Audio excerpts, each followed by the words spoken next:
kepemilikannya bisa diidentifikasi, itu nanti harus dipertimbangkan ketika kita melakukan penghitungan fisik, ya, penghitungan fisik barang.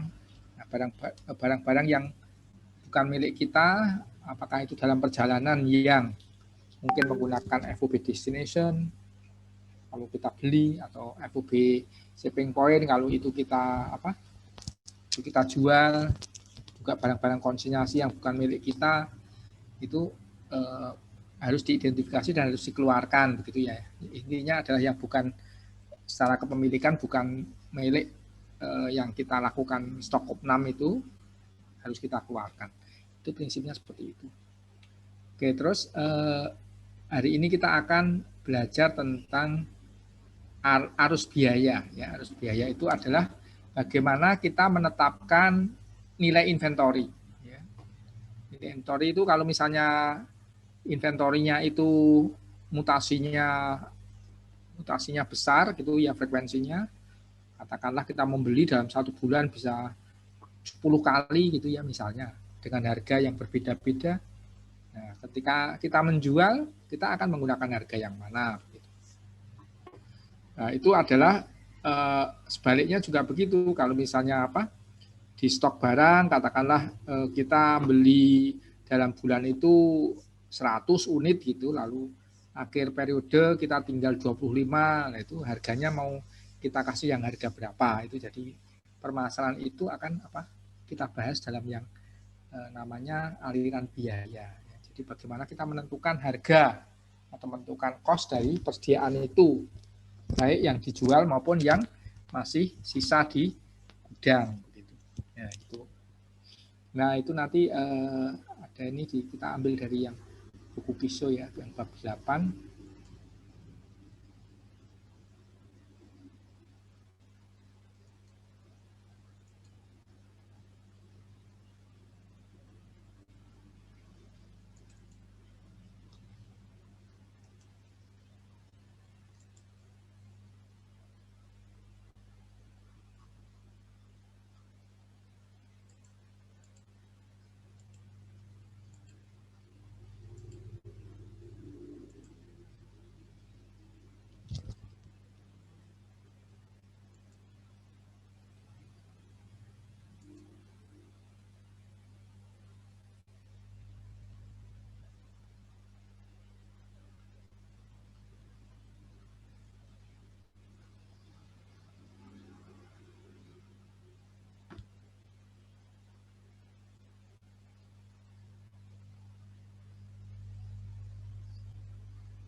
Jadi teman-teman, yang sangat penting sebetulnya terkait dengan aliran biaya ini adalah bagaimana kita akan menilai atau memberikan nilai dolar atau rupiah gitu ya, nilai moneter pada persediaan yang ada di posisi keuangan, yaitu di posisi akhir periode, dan untuk menghitung harga pokok atau cost of goods sold ya, itu yang akan kita perhitungkan ketika kita mau menghitung laba rugi. Nah ini. Nah,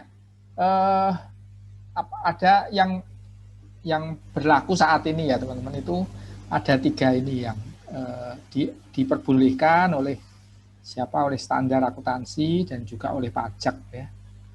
Ada 3, yaitu specific identification namanya. Kemudian ada 2 yang lain, ini kita anggap sebagai asumsi ya. Asumsi itu artinya tidak harus sama dengan kenyataannya. Kenyataannya apa? Kenyataan itu ya dinamakan kenyataan itu adalah aliran fisik ya, aliran fisik barang. Kalau ini yang aliran biaya atau aliran harga, itu tidak harus sama dengan aliran fisik, tetapi kita asumsikan ya, kita anggap seperti aliran fisik, tapi tidak harus sama. Jadi kalau aliran fisik itu misalnya katakanlah kalau kita menggunakan metode first in first out gitu ya. Misalnya kita beli 3 barang, lalu kita akan menjual barang 1 begitu, maka yang kita jual adalah barang yang datang pertama kali begitu. Nah, kalau asumsi kita dari 3 barang itu yang kita jual itu bisa misalnya customer-nya milih yang nomor 2 begitu ya, yang datang nomor 2. Tetapi kita tetap menggunakan yang harga yang pertama, gitu, yang pertama masuk. Meskipun fisik barangnya yang keluar adalah nomor 2 atau bahkan nomor 3. Gitu. Tapi kita tetap menggunakan harga yang pertama. Itu yang dinamakan asumsi. Jadi tidak harus selalu sama dengan dengan aliran fisiknya. Itu kenapa terjadi? Karena untuk barang-barang yang mutasi keluar masuknya barang frekuensinya besar, lalu nilainya tidak signifikan gitu ya, kecil-kecil, misalnya barang-barang retail itu biasanya mereka menggunakan asumsi ini. Ya. Jadi karena memang sulit untuk mengidentifikasi satu-satu, dan kalaupun bisa ya tidak efisien begitu ya, tidak efisien manfaat dan biayanya untuk mengidentifikasi itu tidak cocok begitu, tidak terlalu mahal lah gitu ya, biayanya terlalu mahal. Nah, kalau specific identification ini teman-teman, ini biasa yang terjadi untuk barang-barang yang yang nilainya besar, misalnya misalnya ada dealer mobil. Kalau ada dealer mobil itu kan mobilnya kan paling banyak berapa, misalnya stoknya 10 katakanlah, seperti itu udah cukup banyak itu ya. Nah, atau 20 lah. Jadi bisa dihitung dengan mudah begitu. Nah, dengan dihitung dengan mudah pun itu lalu kita juga bisa mengidentifikasi satu-satu itu. Mobil yang warnanya putih itu dulu kita belinya berapa. Mobil yang warnanya biru itu berapa gitu ya. Mobil yang warnanya mungkin merah berapa, itu sehingga kita ketika mobil-mobil yang putih terjual, kita masih di catatannya jelas dan mudah bisa diidentifikasi begitu. Ini dulu harganya belinya 100 juta, sekarang dijual dengan harga 125 juta misalnya. Itu bisa harga harga HPP-nya atau cost of goods sold-nya itu bisa teridentifikasi dengan mudah ya. Untuk barang-barang yang specific identification. Jadi bisa diidentifikasi secara khusus, secara spesifik dari barang yang satu dengan yang barang yang lain. Ya, karena apa? Karena nilainya cukup besar, cukup signifikan. Jadi misalnya mobil katakanlah kan 100 juta ke atas gitu ya. Nah, itu jadi cukup besar. Lain dengan halnya misalnya barang-barang retail, misalnya baju, misalnya ya, barang-barang yang lain begitu, makanan begitu kan, nilainya tidak terlalu besar secara individu ya. Karena itu mungkin bisa menggunakan ini tapi tidak efisien begitu ya, lebih baik menggunakan asumsi, dan itu diperbolehkan oleh akuntansi. Itu pengantarnya ya. Bagaimana ini Pak, asumsi ini bekerja bagaimana? Nah, ini misalnya kita contohkan ini penerapan dari metode arus biaya ya, arus cost flow atau arus biaya. Ini ada Colmart ya, Colmart. Namanya Mart itu mesti retail ya, seperti Indomaret atau apa begitu. Biasanya barang-barang yang konsumsi, kebutuhan sehari-hari. Nah, dia punya transaksi-transaksi di sini ya. Kita ilustrasikan itu di dalam 1 bulan itu dia ada saldo awal. Jadi ini pembawaan dari saldo Februari gitu ya. Toko ini masih memiliki 2.000 unit barangnya ya, dengan harga masing-masing 4 euro. Jadi kalau kita hitung nilainya 2.000.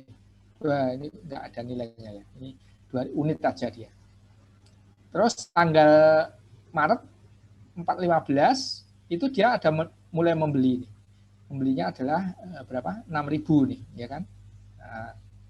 Nah, permasalahannya sekarang ini teman-teman. Ketika tanggal 19 ini terjadi penjualan ini kan. Nah, pertanyaannya nih, kalau saya menjual 4.000 ini, saya menggunakan harga yang mana nih? Harga beli ya, bukan harga jual ya. Harga jual lain lagi ya. Harga belinya saya pakai yang mana? Apakah pakai yang harga ini atau yang ini? Nah, inilah yang cost flow itu yang akan menjawab itu. Jadi ada beberapa metode tadi yang teman-teman sudah sebutkan sebelumnya, itu tadi ada identifikasi khusus. Kalau identifikasi khusus misalnya kita bisa mengidentifikasi 4.000 ini ya. itu ternyata adalah diambil dari sini semua.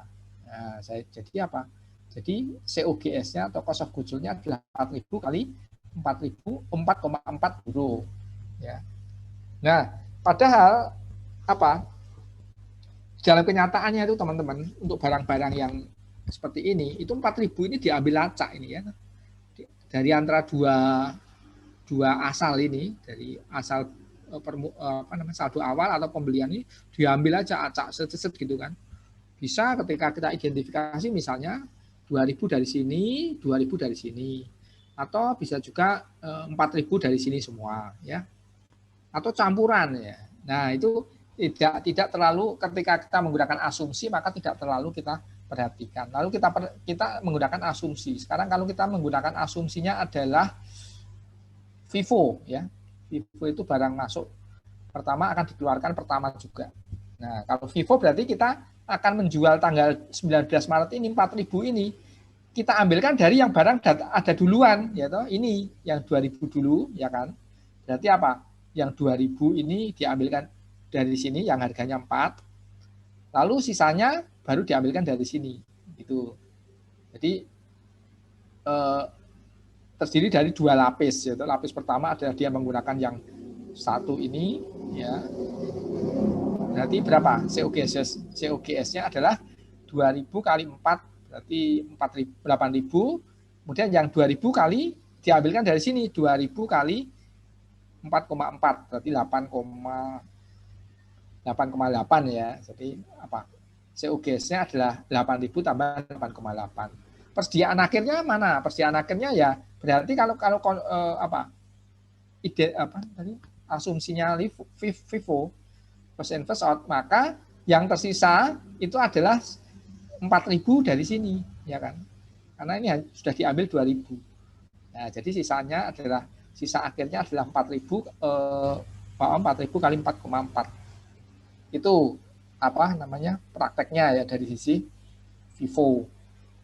Kalau dari average nanti kita akan melihat lebih mudah lagi. Average itu biasanya kita menggunakan total nilai dibagi dengan unitnya, lalu rata-rata ya, kita menggunakan rata-rata, lalu angka rata-rata itu nanti tinggal dikalikan dengan jumlah unit. Nah, ini ada beberapa istilah yang perlu kita pahami dan kita hafalkan begitu kalau kita ngomong tentang cost flow ya. Nah, ini barang-barang ini biasanya terdiri dari saldo awal ya. Saldo awal itu adalah bawaan dari periode sebelumnya. Kalau ini saldo awalnya Maret berarti bawaan dari saldo akhir di Februari ya. Kemudian ini ada purchase atau pembeliannya. Pembeliannya ada berapa kali? Ada 2 kali ya. 2 kali itu adalah tanggal 15 dengan harga 4,4 dan 30 Maret dengan harga 4,75. Jadi ini saldo awal ini kalau kita jumlahkan dengan purchase namanya good available for sale. Nah, barang atau BTUD, barang tersedia untuk dijual ini. Nah, teman-teman ini kalau kondisi ideal, sangat ideal ini nanti akan sama dengan jumlah dari persediaan akhir ditambah barang yang terjual ya. Jadi ini nilai 43.900 ini nanti akan dibagi 2, yaitu 1 merupakan persediaan akhir yang belum terjual, yang masih di gudang itu namanya persediaan akhir. Lalu yang sudah terjual itu namanya COGS ya, atau cost of goods sold. Jadi nanti nilainya ini akan dipakai untuk menghitung itu. Jadi biasanya kalau kita sudah bisa mengidentifikasi persediaan akhirnya, maka cost of goods sold-nya kita kurangkan aja ini dari inventory akhir. Nah, itu yang terutama yang berlaku untuk sistem-sistem periodik ya, periodik yang kemarin sudah kita pelajari. Nah, ini mulai dari kondisi yang ini ya. Ini tadi sudah saya sampaikan. Specific identification itu metode ini dapat dipakai hanya dalam kondisi di mana secara praktis itu kita bisa memisahkan secara fisik ya dari pembelian yang berbeda. Jadi tadi kalau ada 3 kali pembelian, kita bisa mengidentifikasi ini pembelian dari pertama, ini pembelian yang kedua, ini pembelian yang ketiga dengan mudah. Gitu ya. Terus digunakan ketika jumlah barangnya itu tidak terlalu besar, jadi relatif kecil. Ya, tadi saya contohkan mobil tadi hanya punya 20 biji, begitu ya. Tetapi biasanya barangnya adalah mahal. Ya. Tadi nilainya di atas 100 juta, kita anggap mahal ya. Dan kita memang bisa membedakan tadi mobil biru, mobil merah, mobil putih, masing-masing harganya berapa. Catatan itu bisa kita mudah kita temukan, dan kita juga mungkin penjualnya juga bisa ingat ya, tidak melihat karena barangnya tidak terlalu banyak, ingat oh ini dulu saya belinya sekian, ini sekian. Nah, bagaimana ini pengaruhnya? Ini pengaruhnya ke dalam laporan ya. Dia akan mempertemukan cost ya, COGS-nya itu akan actual ya, akan actual terhadap actual revenue. Jadi ini adalah, maka dikatakan ini paling ideal ya teman-teman ya. Ini paling ideal kalau dilihat dari dari akuntansi, ini informasinya paling pas menggunakan special identification. Ya, tapi kan karena ada kendala tadi, kemudahan, efisiensi dan sebagainya, mungkin ya tidak terlalu pas, selisih sedikit-sedikit boleh lah gitu. Maka menggunakan yang FIFO atau average tadi. Kemudian ini aliran cost ini sesuai dengan aliran fisik ya, aliran fisik barang. Jadi kalau yang terjual mobil putih ya, kita tahu itu cost-nya dulu berapa. Jadi aliran biayanya itu mengikuti mobil putih tadi. Tapi kalau kita menggunakan FIFO misalnya karena mobil putih itu datangnya kedua lalu terjual ya, kita bisa menggunakan harga yang datang pertama, mungkin harganya si mobil biru, jadi bisa saling tukar, jadi saling tukar harganya ya. Karena kita kalau FIFO atau average itu kita tidak mementingkan physical flow-nya ya, kita yang penting adalah cost flow-nya. Tapi kalau specific identification itu cost flow-nya sama dengan fisik flow. Meskipun ya kalau di dalam manajemen persediaan biasanya ya tetap ini ya, secara fisik juga harus diatur. Misalnya kalau barang-barang di supermarket itu ya barang-barang yang yang datangnya duluan itu artinya udah mendekati kedaluarsa, biasanya ya naruhnya ya yang agak-agak atas atau gampang dijangkau oleh customer ya, supaya dia keluarnya cepat keluar, karena nanti terkejar expired date ya. Nah itu hal lain ya, itu hal tentang pengaturan fisik. Nah salah satu yang dianggap oleh accounting ini bisa specific identification ini bisa memungkinkan perusahaan itu melakukan manipulasi laba, ya kan? Karena dia bisa memilih-milih mana yang kira-kira harga mana yang akan dia pilih untuk dijual, gitu ya. Jadi kalau dia mau labanya tinggi ya, yang dia keluarkan yang harga perolehannya yang murah, gitu. Kalau pengen yang mahal ya, kalau pengen labanya kecil ya, yang dikeluarkan yang harga belinya mahal, begitu. Maka dianggap bisa manipulasi laba. Itu tentang specific identification.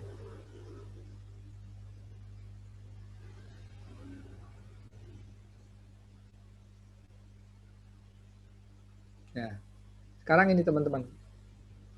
Ini misalnya gini. Contohnya ya, penggunaan specific identification itu meneruskan dari kasus yang Colmart tadi.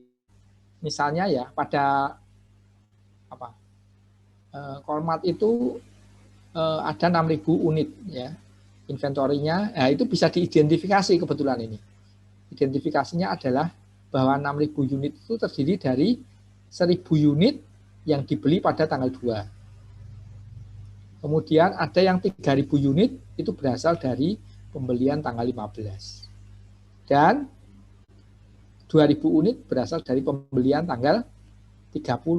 Nah, sehingga kita untuk menilai harga yang 6.000 unit dengan mudah, kita bisa tinggal dikalikan aja ya. dulu berapa? Ini misalnya 1.000 itu dulu harganya berapa? Ini kan. Yang 3.000 yang datang dari pembelian tanggal 15 itu harganya ini.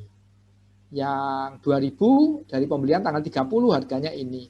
Ya, bisa dengan mudah tinggal dikalikan unit cost-nya ya. Ini adalah yang saya katakan tadi, ini yang paling ideal, teman-teman. Ya, satu.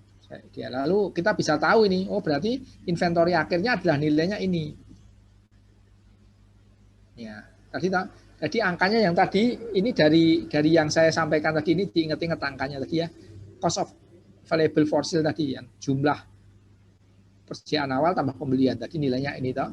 Lalu Anda kurangkan dengan ini, ya kan, lalu ketemu cost of goods sold. Ini barang yang terjual itu ini biaya harganya.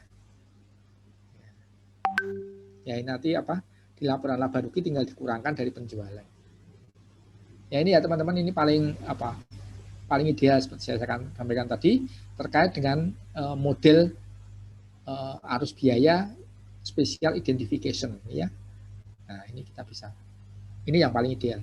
Lalu yang tidak ideal, aliran biayanya tidak sama dengan fisik tadi sudah saya sampaikan adalah FIFO dan rata-rata ya. Sebetulnya masih ada lagi LIFO, tapi LIFO IFRS International Financial Reporting Standard sekarang tidak memperbolehkan pakai itu, dan juga kalau udah lama di kita itu peraturan perpajakan juga tidak memperkenankan untuk perusahaan menggunakan LIFO ya. Nah, ini keuntungannya kamu menggunakan LIFO itu lalu nanti pajaknya menjadi kecil ya. Nah, itu pajak orang pajak nggak mau. Nah, kamu kalau menggunakan LIFO bayarmu pajak kecil. Jadi dia melarang itu. Ya kecuali itu ya memang kadang-kadang dalam praktek bisnis juga tidak wajar ya. Masuk barang yang datang terakhir malah dijual duluan. Itu alasannya. Nah, ini maka sekarang kita mencoba yang asumsi teman-teman, yang di luar identifikasi khusus tadi. Nah, pertama adalah average ya. Average itu rata-rata ya. Biaya rata-rata. Nah, ini akan cocok gitu ya. Akan kita misalnya manajemen itu menetapkan kira-kira saya menggunakan aliran biaya apa ya. Manajemen. Jadi menggunakan policy-nya seperti apa, itu biasanya mereka akan mempertimbangkan beberapa karakteristik dari persediaan itu. Misalnya di sini, harga dari item-item di dalam inventory itu secara rata-rata itu hampir sama, teman-teman. Ya. Kalaupun selisih, mungkin selisihnya sedikit gitu. Sehingga kalau kita menggunakan rata-rata ya tidak terlalu masalah begitu ya. Beda kalau misalnya selisihnya banyak, ya bisa ada yang $40, ada yang $60 gitu. Kalau di rata-rata kan ini ya artinya menarik dari yang tinggi menjadi ditarik ke rata-rata, yang rendah ditarik ke rata-rata. Jadi agak jauh dari dari kondisi aktualnya begitu ya. Nah, itu kalau barangnya tidak sama cost-nya tidak serupa gitu. Karena ini makanya lebih cocok untuk ya barang-barang yang hampir sama ya dalam periode itu, dan cost-nya juga tidak terlalu variasi gitu ya. Variasinya tidak terlalu besar. Nah, ini keuntungannya juga dari sisi akuntansi juga tidak menjadi objek untuk melakukan manipulasi laba gitu ya. Nah, ini juga diperkenankan oleh pajak juga boleh. Mengukur dilakukan ketika kita akan melakukan spesifik physical flow yang seperti tadi, metode yang pertama tadi, itu susah dilakukan begitu ya. Ya karena barangnya banyak, gitu ya, nilainya kecil-kecil, ribet begitu. Nah, ini bisa kita menggunakan rata-rata yang ukuran yang terakhir itu. Mengukur dengan menggunakan spesifik physical flow itu tidak mungkin atau sulit dilakukan atau tidak efisien. Bagaimana ini bekerjanya? Tadi kita sudah identifikasi ya. Nah, sekarang yang average cost. Ini teman-teman ini juga lebih mudah ini ya. Jadi Misalnya ini. Kita tadi punya apa? Punya 6.000 ya. Punya 6.000 unit. Atau gini. Pada Maret 2000 nah, kita gini teman-teman. Kita menggunakan apa? Kalau misalnya pada akhir periode itu tersisa barang-barangnya seperti ini, ya. Nah, terus kita menghitung apa namanya nih rata-rata per unitnya itu dari total ini aja ya, total pembelian dibagi dengan jumlah fisik. Jadi ketemu berapa? Ketemu 4,3. Ya, ini kan. Nah, sekarang kalau pada akhir periode itu kita udah tahu tadi yang seperti kita terapkan yang specific identification tadi. Kalau specific identification tadi 6.000 itu kita bisa apa kelihatan di sini. Jadi terdiri dari 1.000 ini, 2.000 ini, 3.000 ini gitu. Kalau ini kita tidak memperhatikan itu. Kita hanya langsung aja 6.000 kalikan dari unit rata-rata ini. Ya. Kalau 6.000 ya tinggal ini aja. Nah, 26 toh. Nah. Berapa cost of goods sold-nya? Ya dari tadi 43.900 dikurangi dengan ini. Nah, teman-teman kalau lihat tadi apa? Dari identification spesifik tadi memiliki apa? Angka yang berbeda tentunya dengan ini ya. Jadi metode arus biaya ini menghasilkan penghitungan yang berbeda. Biasanya bedanya tidak terlalu material harusnya ya. Ini jadi teman-teman kuncinya di sini. Penghitungan apa? Rata-rata ini. Jadi ini jelas kalau kita hanya menggunakan satu harga aja ini. Gitu. Padahal belinya kita kan ada harga 4, ada harga 4,40, ada harga 4,75. Tapi kita menggunakan angka yang baru yaitu yang merupakan rata-rata dari semuanya. Nah, teman-teman metode rata-rata atau average itu bisa berlaku untuk sistem periodik ya. Nah, itu yang berlaku seperti itu. Nah, kalau di dalam sistem perpetual itu namanya menjadi ini, moving tambahin moving ya. Moving average methods atau metode rata-rata bergerak. Ya, ini alasannya karena ini apa?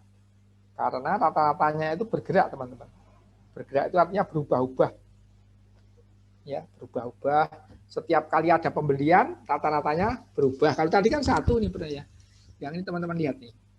Ini sepanjang periode kita menggunakan satu aja, 4,39 dipakai semuanya, ya. Kalau ini kita nanti rata-ratanya akan berubah-ubah. Contohnya seperti ini. Ini dari kasus sebelumnya ya, ada saldo awal pembelian, lalu nanti di sini ada penjualan. Nah, coba diamati satu-satu. Ini saldo akhir ya ini ya. Balance saldo akhir. Nah, teman-teman caranya membuat bagaimana? Jadi ini apa? Saldo awal toh. Berarti kan kalau saldo awal ini dipindahkan ke sini berarti sama ya, 2.000 unit kalikan 4. Nah, ketika sudah terjadi pembelian tanggal 15 kan ini akan merubah ini posisi ya, posisi gudangnya menjadi berubah. Toh. Sekarang ada ada tambahin ini berarti ada berapa? 8.000 toh. Jadi posisinya apa? Teman-teman ini coba. Caranya menghitung adalah ini 2.000 ada masuk 6.000 jadi 8.000. Nah, biayanya berapa? Totalnya biayanya adalah 8.000 tambah 26.400. Jadi biayanya ini ada ini 34.400. Jadi gini teman-teman. Persediaan pada Maret tanggal 15 itu nilainya adalah 34.400 ya. Dengan jumlah unitnya 8.000. Lalu ini adalah apa? Hasil dari pembagian ini total 34 dibagi dengan 8 ya. Jadi ini adalah konsekuensi dari berubahnya total ini dari 8 menjadi 26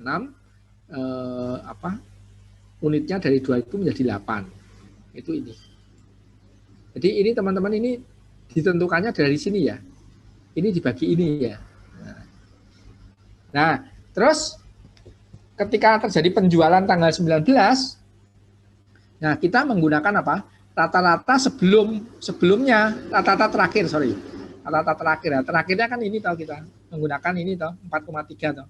Nah, jadi ketika terjual tanggal 19 Maret ini maka berapa? 4.000 kalikan dengan ini 4,3. Ya. Bisa nggak sekarang menghitung apa? Balance-nya. Balance-nya adalah 8.000 dikurangi 4. Ya kan? Ya, jadi 4.000 toh. Nah, nilainya apa? 8.000 kan dikurangi ini tinggal 4.000. Harganya masih menggunakan harga yang terakhir ini 4,3. Ya, nilainya adalah berapa?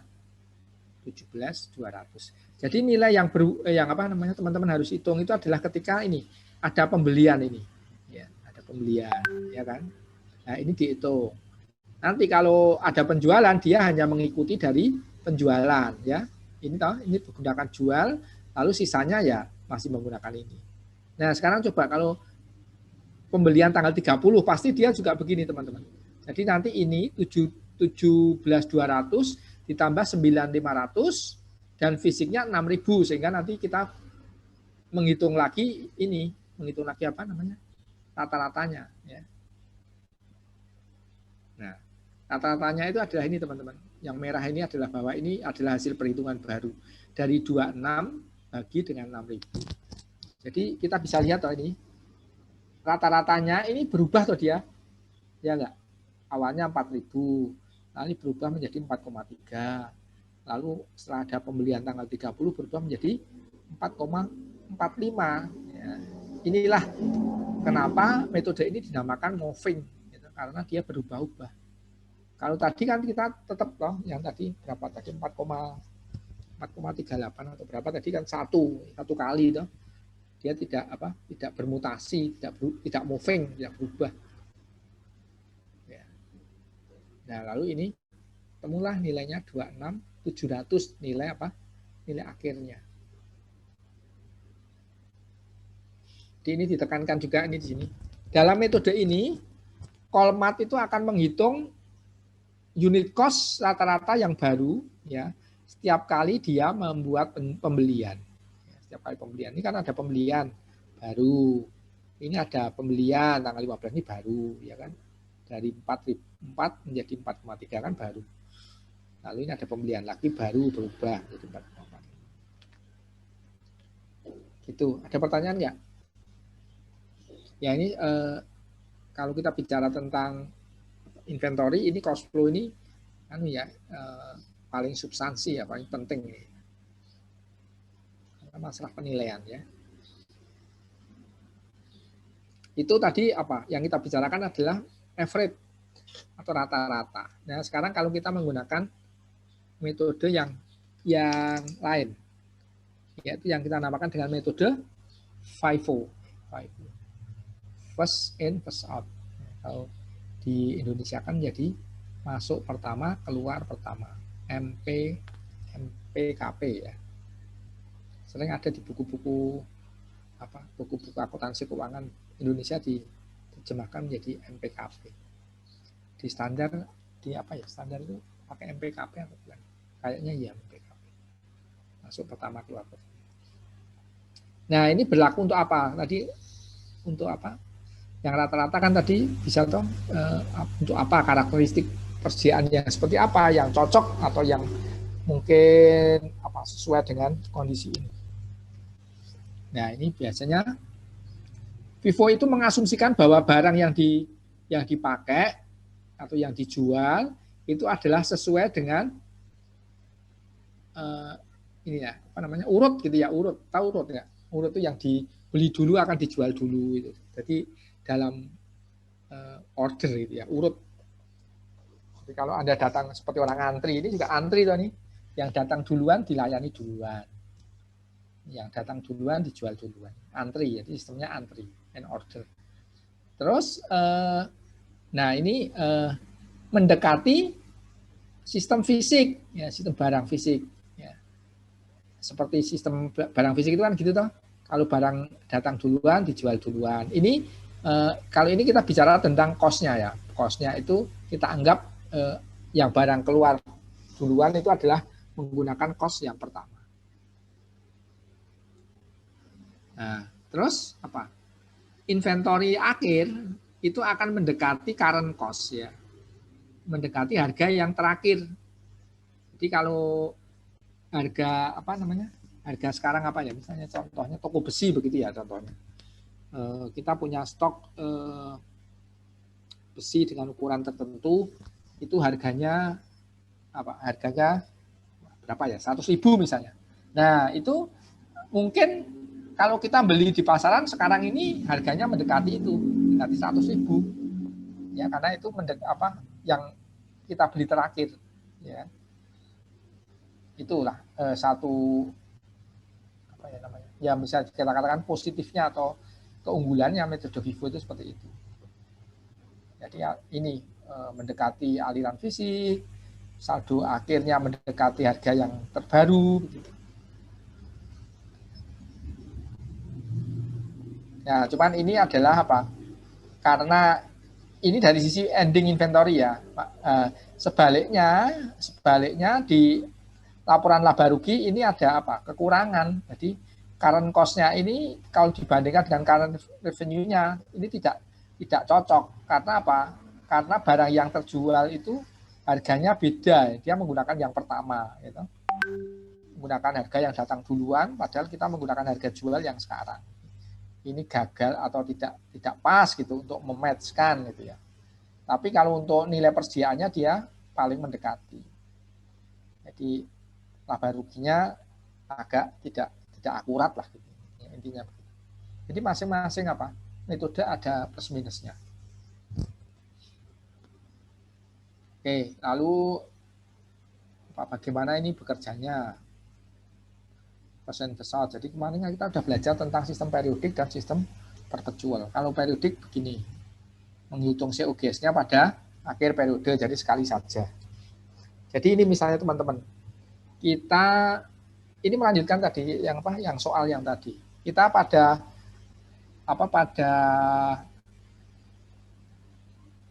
akhir periode itu ada barang 6.000 ya kan. Kita sebagai akuntan harus bisa menentukan nilai 6.000 itu berapa nilainya rupiahnya gitu. Nah itu karena apa? Sistem Vivo ya. Kalau sistem Vivo ada 6.000. Ini yang kira-kira yang tersisa mana yang tersisa? Yang tersisa itu pasti ya atau logikanya itu adalah yang datang terakhir. Yang dibeli terakhir kan tanggal ini toh, teman-teman ya. Oh, 2.000 gitu. Lalu padahal sisanya itu ada 6.000 tuh. Nah, ya berarti untuk yang lapisan kedua yang kekurangannya. Jadi ini yang tersisanya adalah yang tersisa akhir periode pembelian akhir 4,75, kekurangannya diambil dari istilahnya lapisan atau fryer sebelumnya ya, yang harganya 4,40. Sehingga seperti ini. Nah, kita bisa menentukan apa? Nilai persediaan akhirnya 27.100. Nah, sekali lagi kita akan menghitung cost of goods-nya, tinggal ini cost available ini dikurangkan dengan ini.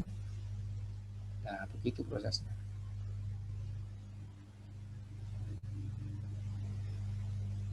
Ya, nih FIFO. Periodik. Bagaimana dengan perpetual? Nah, ini yang paling rumit kalau dibandingkan dengan yang lainnya.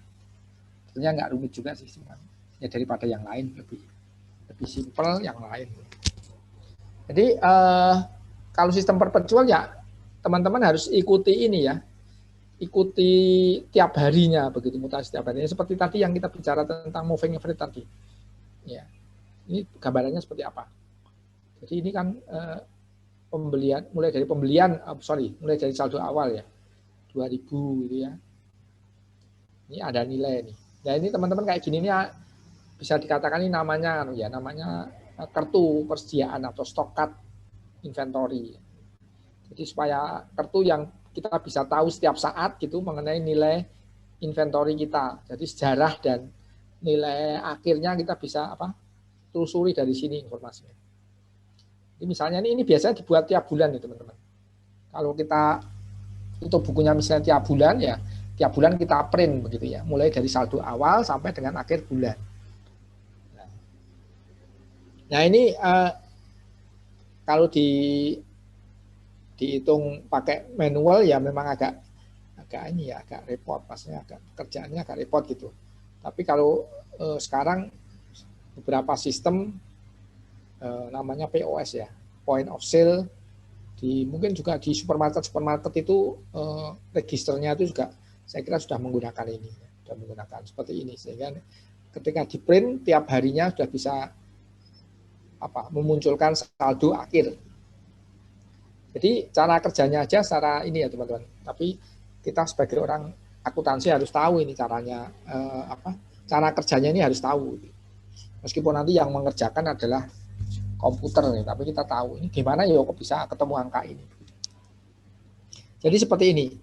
Mulai dari pembelian awal, dengan persediaan awal ya tanggal 2 Maret ini kita punya 2.000 dengan harga ini. Berarti nilainya apa? 8.000 ya. Nah, sorry ini 8.000 toh. Terus Maret tanggal 15 kita membeli 6.000 dengan harga 4,4. Harga ini toh. Berarti ini akan apa? Merubah posisi tanggal 15. Jadi tanggal 15 itu posisinya ini dua lapis ini. Yaitu terdiri dari 2.000 yang harganya 4 dan 6.000 yang harganya 4,6 dari hasil pembelian tanggal 15. Nah, ini gimana itu aplikasinya ketika terjadi penjualan atau mengeluarkan barang itu ya. Nah, misalnya gini teman-teman. Ini kan dikeluarkan 4.000 nih ya. Dijual 4.000 pada tanggal 19 Maret. Nah, 4.000 ngambil dari mana? Ngambil dari yang datang pertama kali, ini toh. Lapis pertama ambil 2.000 set. Harganya 4, ya kan? Sisanya ambil dari lapis kedua. Dari sini.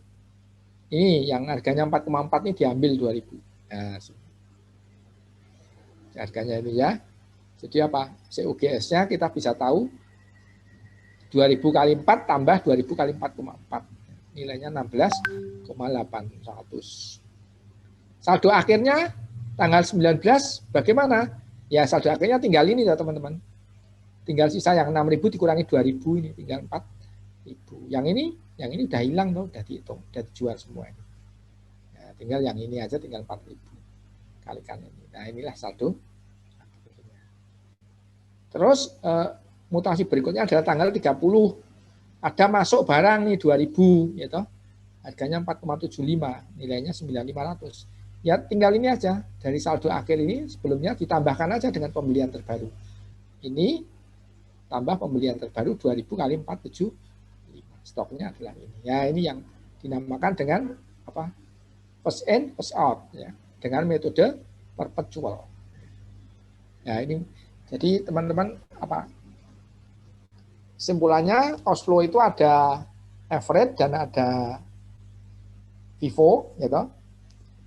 Nah, sistem persediaannya itu kita bisa menggunakan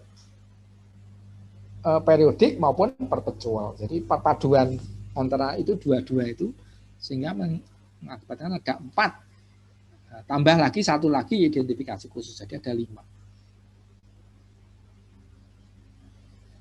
Nah, ini catatannya bagaimana? Dalam semua kasus di mana ketika perusahaan menggunakan sistem FIFO, maka inventory itu maksudnya inventory akhir ya teman-teman, inventory yang pada saat tanggal itu gitu ya. Dan cost of goods sold itu apa ini namanya? Biasanya ini sama pada akhir periode ya kalau kita menggunakan FIFO. Jadi ketika menggunakan FIFO itu kita menggunakan perpetual atau periodik itu angkanya sama. Misalnya kalau kita menggunakan apa namanya? Periodik itu juga nanti angkanya 27. Tadi udah kita hitung ya 27 berapa gitu ya. 27 berapa itu angkanya sama. Yang tadi ya. 27 berapa ya? Slide sebelumnya.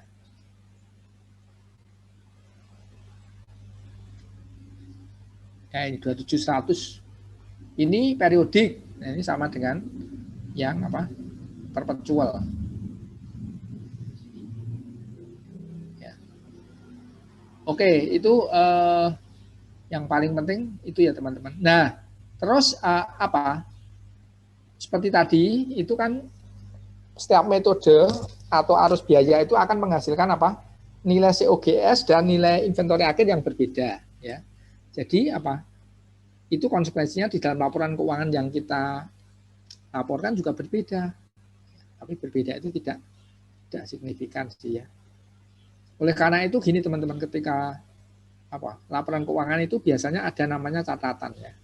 Catatan itu yang menunjukkan bahwa misalnya perusahaan itu menggunakan arus biaya FIFO misalnya, atau rata-rata, itu supaya apa? Supaya pembacanya tahu, oh nilai sekian itu karena dia menggunakan ini begitu.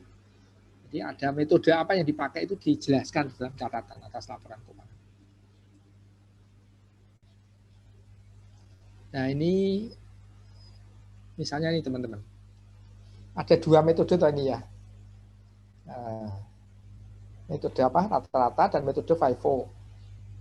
Misalnya kita ada menjual nilainya sama 60 ya. Kemudian cost of goods sold-nya dari apa? Dari menggunakan rata-rata itu 18. Kalau kita menggunakan FIFO 16. Lalu bawahnya itu kita bisa menghitung namanya gross profit. Gross itu kotor, profit itu laba, berarti laba kotor ya. Laba kotornya average atau rata-rata itu 42. Kalau kita lihat FIFO-nya lebih besar ya, dia 44. Kalau misalnya dalam periode tersebut kita ada biaya operating 10, kita kurangkan 10 ya. Lalu income sebelum pajak 32, ini 34.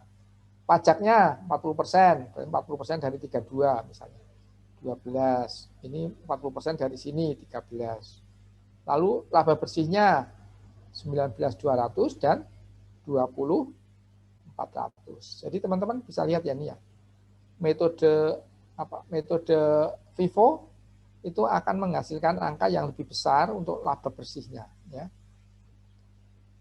Ya kan beda toh, selisih 800-an.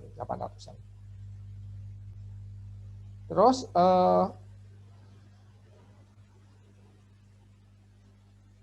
ini apa ini ya? Stok akhir ya mungkin ya. AB. Oh enggak jelas. Mungkin persediaan akhir. Nah itu aja yang perlu kita pahami ini, bahwa sistem aliran biaya yang digunakan itu akan menentukan apa namanya laba bersih gitu ya intinya. Nah kalau ya ini sebetulnya bukan pilihan sih sebetulnya teman-teman ya. Policy itu sebetulnya lebih diarahkan dengan kecocokan dengan karakteristik persediaan itu. Jadi harusnya itu apa ya namanya pilihannya itu tidak ditujukan untuk memperbesar atau memperkecil laba gitu ya, intinya harusnya seperti itu. Tapi lebih cocok karena memikirkan karakteristik dari inventory itu, sehingga kita menggunakan apakah menggunakan FIFO, apakah average, apakah identifikasi khusus begitu. Ya, jadi bukan karena harusnya ya, tapi manajemen kadang-kadang pengennya yang melaporkan laba yang tinggi supaya bonusnya tinggi begitu. Nah ini teman-teman semacam evaluasi ya. Nah untuk menyatakan bahwa penilaian atas inventory itu penting, gitu ya. Nah, karena apa? Karena ini kita bisa mempengaruhi nilai ini ya, nilai akhir ya teman-teman. Ini nilai akhir nih, inventory antara FIFO dan average. Kalau average atau rata-rata ini, kalau FIFO ini bisa mempengaruhi laba bersih ya kan teman-teman. Nah laba bersih juga pemilihan metode ini bisa mempengaruhi besarnya pajak ya. Bisa juga nanti akhirnya bisa mempengaruhi besarnya laba bersih, lalu bisa mempengaruhi laba ditahan, gitu ya, intinya seperti itulah. Lalu bisa mempengaruhi arus kas. Ya. Jadi itu teman-teman, jadi penekanannya adalah bahwa setiap arus biaya yang kita pilih itu memiliki konsekuensi yang berbeda begitu di dalam laporan yang kita sajikan kepada pihak luar ya. Tuh.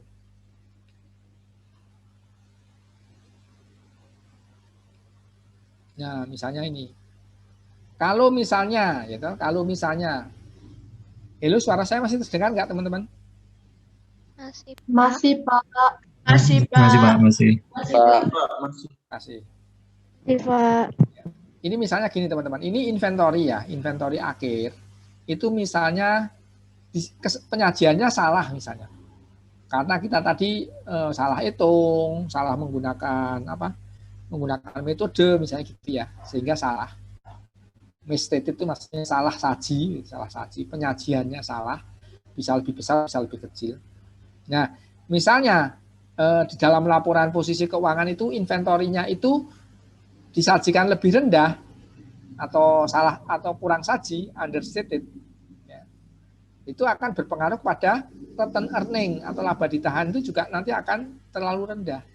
Ya. Nah, perhitungan terhadap modal kerja atau working capital itu juga akan menjadi terlalu rendah. Nah, kalau ini juga terlalu rendah, maka analisis laporan keuangan dengan penghitungan current ratio, misalnya gitu, itu juga nanti akan menjadi semakin rendah. Jadi, mempengaruhi itu ya. Nah, sebaliknya, mungkin ini ya inventory yang terlalu rendah ini bisa berpengaruh kepada cost of goods sold-nya, gitu. Cost of goods sold-nya menjadi terlalu tinggi. Kalau ini cost of goods-nya terlalu tinggi, maka net income-nya terlalu rendah. Jadi ini analisisnya teman-teman. Kalau kita belajar tentang analisis laporan keuangan ya, ini ada kaitannya satu dengan yang lain ya. Banyak ya teman-teman ya. Kalau kita salah di dalam inventory, ending inventory ya banyak toh ini pengaruhnya. Maka harus diperhatikan untuk menangani inventory ini. Ya. Jadi prinsipnya apa? Inventory itu adalah kalau saldo akhir kan fisik kalikan dengan cost tadi ya, atau harga per unit.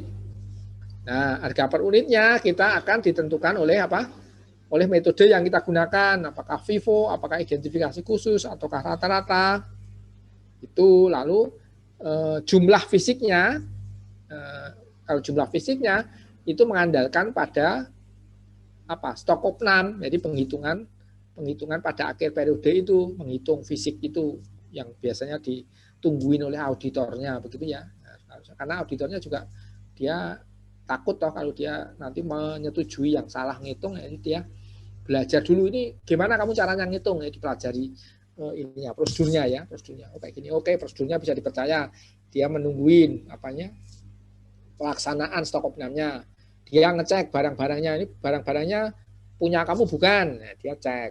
Ya, masih ada barang enggak yang di jalan, dia cek mana dokumennya, gitu-gitu. Jadi dia akuntan juga teliti kalau pas itu ya. Karena apa? Supaya inventornya tidak salah. Nah, kalau kita lihat kan ini kan pengaruhnya kemana-mana ini teman-teman ya. Nah, kalau pengaruhnya ini banyak ini ya nanti kalau laporannya salah ya nanti bisa menyesatkan. Nah itu, jadi nggak tahu ya pentingnya tentang inventory tadi. Jadi mungkin inventory lebih kompleks dibandingkan dengan kalau kita belajar tentang receivable yang kemarin ya, piutang gitu ya. Ini lebih kompleks.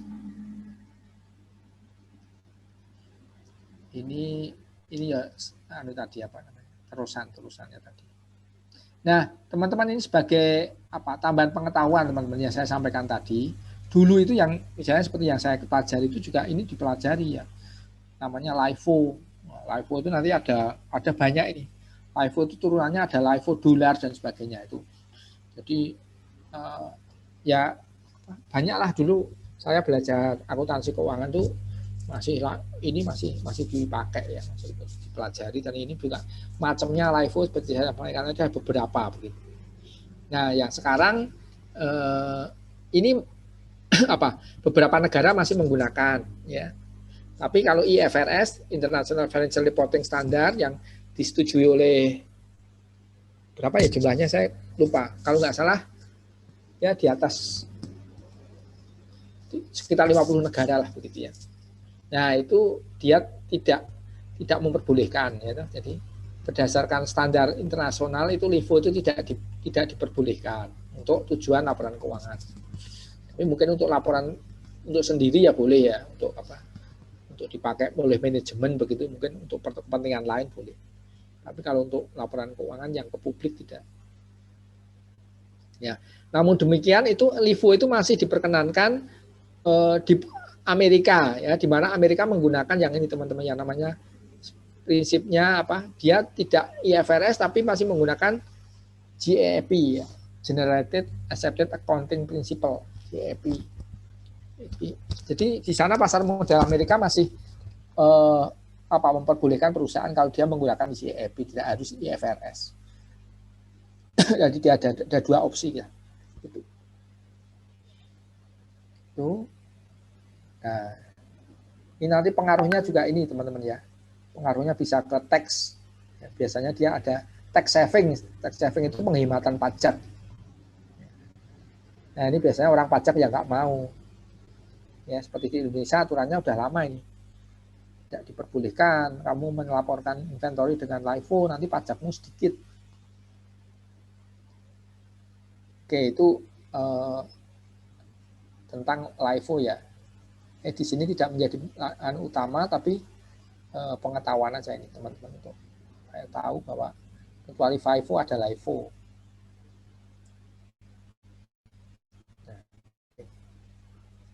Oke, ada pertanyaan nggak teman-teman yang sudah saya jelaskan tadi?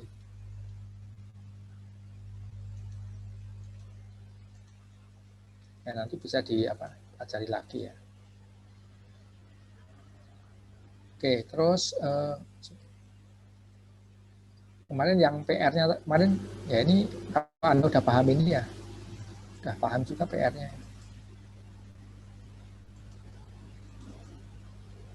Udah kelihatan?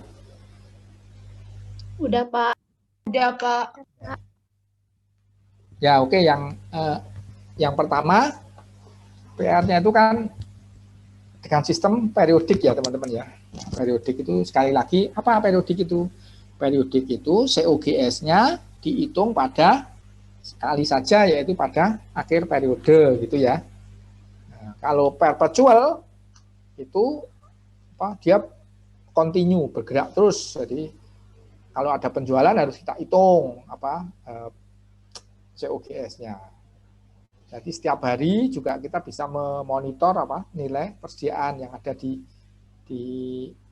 yang kita punyai itu berapa. Itu yang perpetual.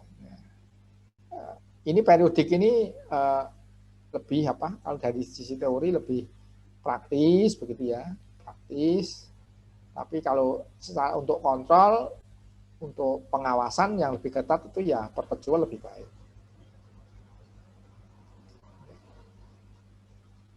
Jadi teman-teman yang tadi ini ya, ada beberapa kata kunci tadi yang harus diketahui ya tadi yang sudah saya jelaskan tadi.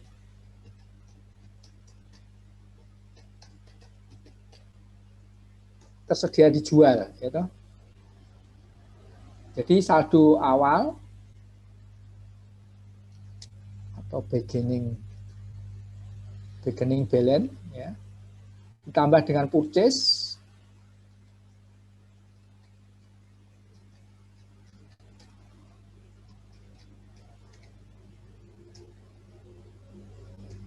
pembelian pada periode tersebut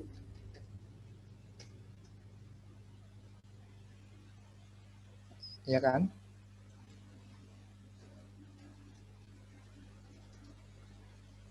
ini ditambah,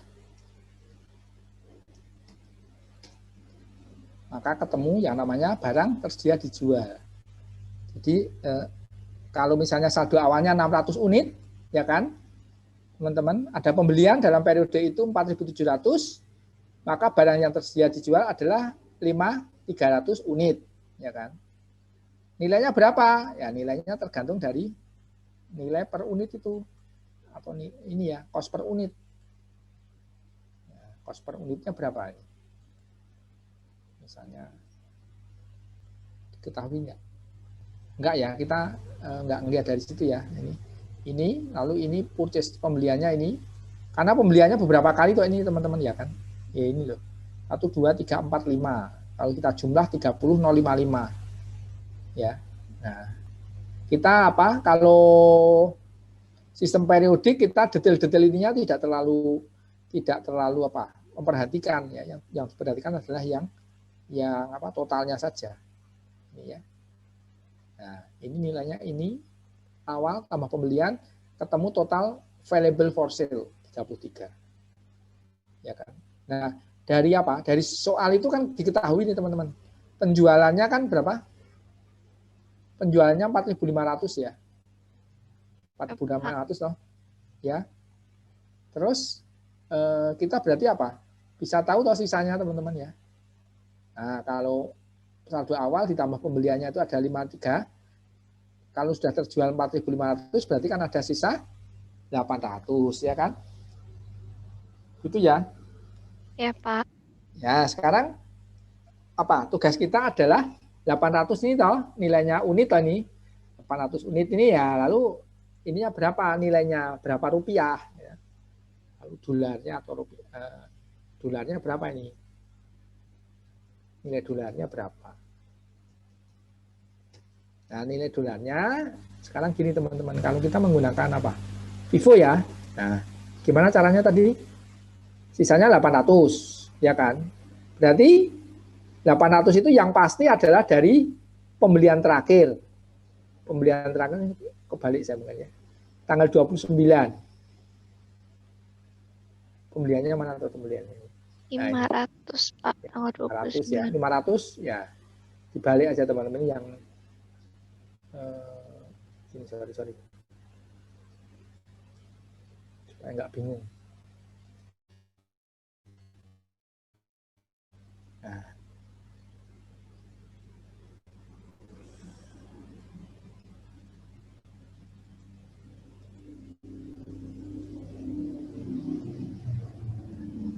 Gini ya teman-teman ya.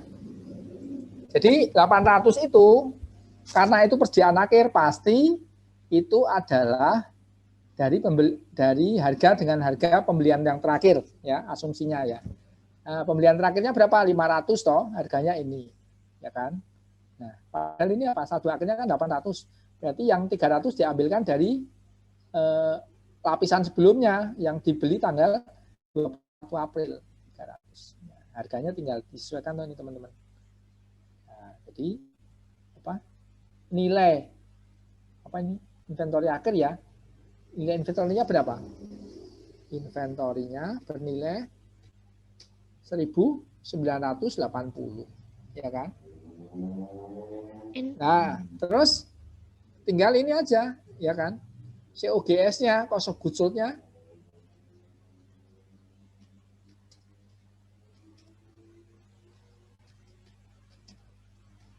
Cost of goods sold.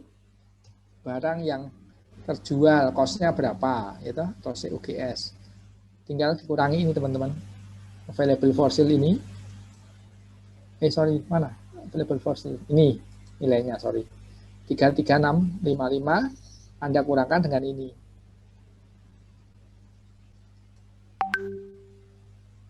Ini jumlahnya berapa ya, Mbak? 5375. 75, Pak. 5375.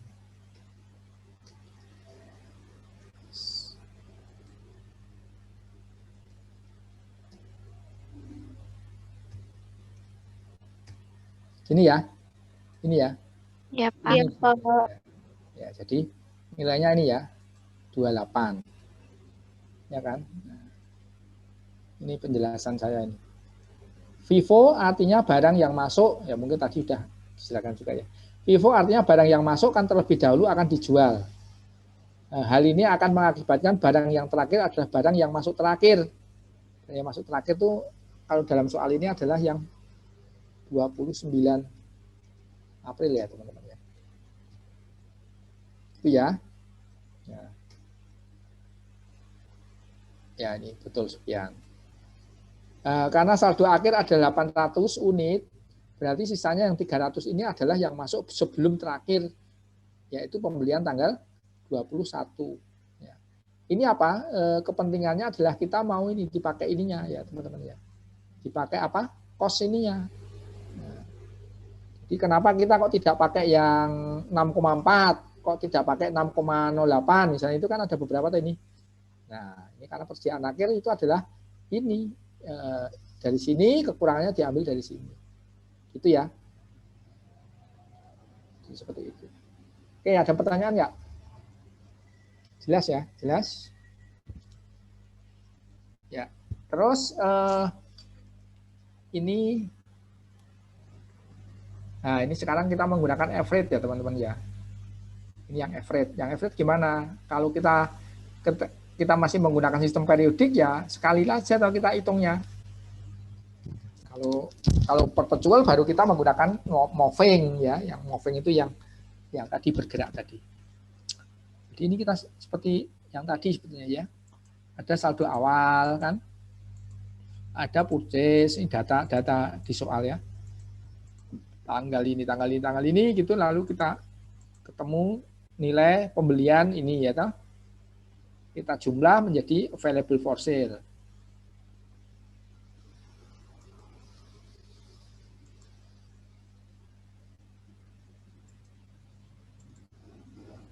Nah, lalu tinggal di rata-rata teman-teman ya. Rata-rata kosnya adalah ini. Ini dari mana? 33655 bagi 5.300 ya. Iya, Pak. Ini ya. Iya, Pak. Nah, jadi ketemu ini ya, teman-teman ya. Ketemu toh. Kalau udah ketemu, nah kita mau mencari apa nih? Mau mencari persediaan akhir. Nah, persediaan akhirnya tinggal dikalikan aja. 800 toh. Tinggal kalikan dengan ini. Ya, ini kan. Lalu apa yang terjual berapa? 4.500, kalikan aja. Nah, nanti nilainya akan sama dengan ini ya. Coba ya, hitung ya.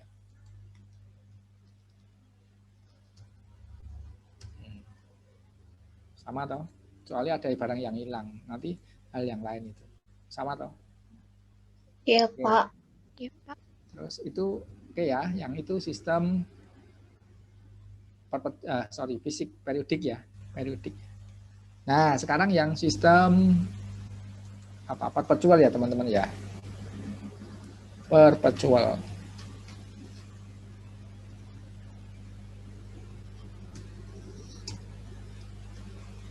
Nah, kalau perpetual ya ini kita harus ikuti tiap hari ya. Perpetual FIFO ya, teman-teman ya. Jadi gini, kita buat ini stock card ini atau kartu persediaan. Tanggal 1 April kita punya 600 ya kan. Nilainya 6. Nilai dolarnya adalah 36. Tanggal 3 April. Nah, ini sistem FIFO-nya jalan. Kita jual 500 teman-teman ya. 500. Nah, pertanyaannya kan ini unitnya berapa? Nah, kan? Ya unitnya ya dari saldo akhir ini kan. Pakai menggunakan dari saldo akhir ini 6 kan. Jadi nilainya 6.000. Nah, sekarang ending stoknya jadi berapa? Ya 600 dikurangi yang dijual tinggal 100. Nilai ininya masih pakai 6 ya kan. Kita kalikan 600. Kalau ada pembelian tanggal 4 April 1.500 ya kita tambahkan loh ini. Nah, jadi stok pada tanggal 4 April itu ini. Ya ini kan. Ini saya bedakan warna kuning sama biru ini supaya bisa membedakan per tanggal teman-teman ya. Ini tanggalnya beda dengan ini gitu ya. Jadi tanggal 4 April itu terdiri dari 2 lapisan ya teman-teman. Lapisan dari sisa sebelumnya ini ya kan. Ditambah lapisan yang datang terakhir ini ya kan. Nah, sekarang kalau tanggal 8 April itu ada pembelian lagi, ya menambahkan lapis di lapisan berikutnya itu. Ini sudah ada toh. Tambahin lagi lapisan yang 800 ini. Nah, oke, sekarang tanggal 9 April ada penjualan ya, teman-teman. Penjualannya berapa? 1.300 ya. Ya kan? Nah, Iya, Pak. 1.300 berarti teman-teman nyari dari apa? Dari lapisan ini. Nah, ya tahu? Lapisannya dari yang paling atas dulu. Oke, 1.300 kita habisin dulu ini. Yang 100 kita ambil, ya kan? Ininya nilainya 6 toh.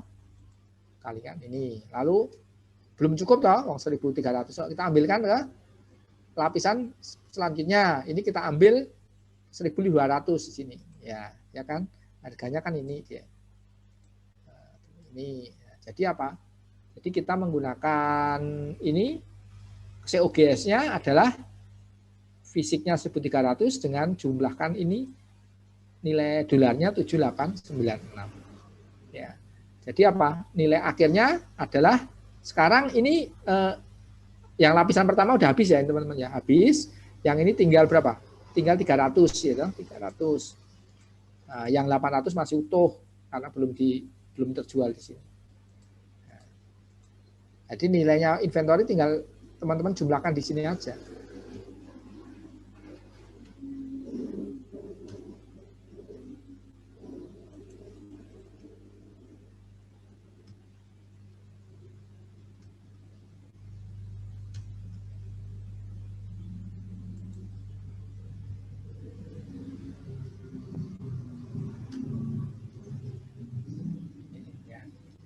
Ini ya, ini inventory pada 4 April, inventory tanggal 8 April, inventory tanggal 9 April, dan seterusnya. Nah, ini misalnya ya kalau dilanjutkan ya, kalau kita ada penjualan lagi tanggal 11, ya tinggal ini aja dari ngambil dari sini toh. Berapa toh penjualannya? 600 ya, ini kita habiskan dulu. Nah, 300, 6,08 gitu. Sisanya kita ambilkan dari sini 300, harganya ini. Ya, totalnya ini. Sisanya adalah sisa dari ini sudah diambil 300, tinggal 500. Itu kan. Ya, terus ada pembelian lagi ya, berarti nambah lapisan ya, ini tambah lapisan penjualan ini. Oh, sorry, pembelian. Tambah di sini lapisannya.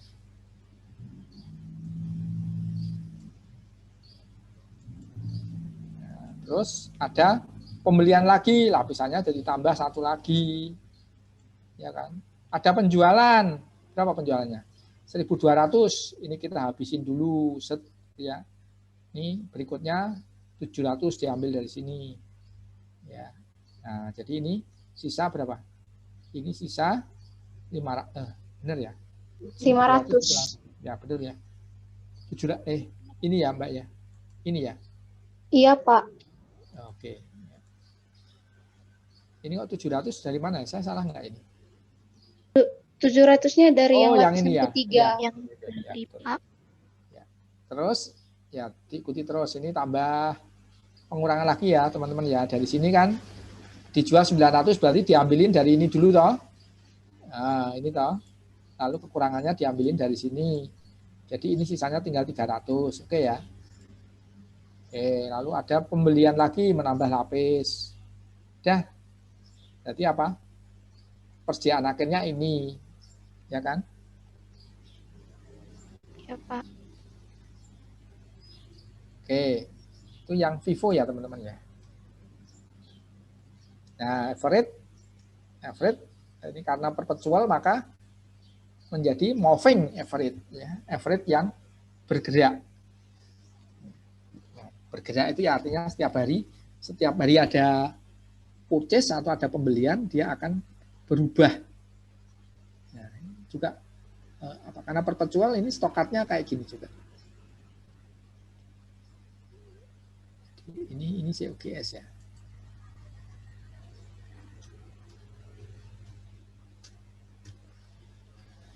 Inventory.